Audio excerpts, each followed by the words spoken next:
For each pair of triangles below, determine if the triangles are congruent. If the triangles are congruent, complete the congruent statement and state the congruence property. Otherwise, explain why you cannot conclude that the triangles are congruent. So in this first one, um, we're given that they are right triangles because I can see I have right angles at S. And I know, even though this other one isn't marked, that if I have two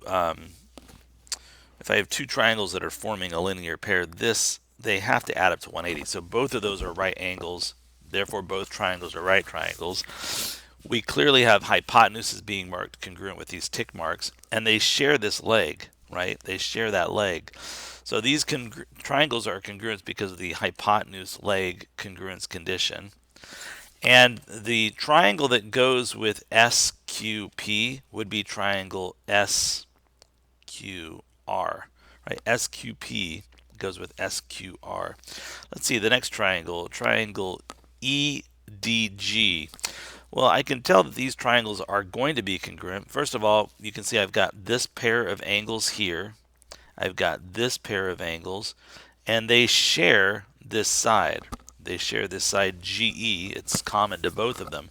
So these two triangles are going to be congruent because of the angle side angle congruence condition.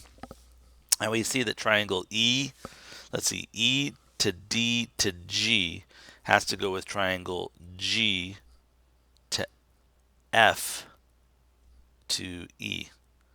And I'll just say that again to myself here. So E to D, that's my first one, and then to G, yeah, goes with G to F and then to E. That's correct.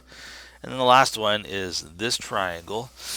I can see that these sides are both 6, therefore they're congruent because they're the same length. These sides are both 7, therefore they're congruent. They both share this segment, right? They share this segment. FC is a part of both of them. And if I was to take the length of FC and add 3 two different times, I would get segments that were congruent. So this segment from A to C, right, is clearly congruent to the segment from F to D. And the reason why is they're both some unknown length, right? We don't know how big FC is, but they're both equal to some unknown length plus 3. Well, if you have something and you add 3 to it twice, you're going to get the same value. So these two triangles are congruent because the side triangle congruence condition would be met.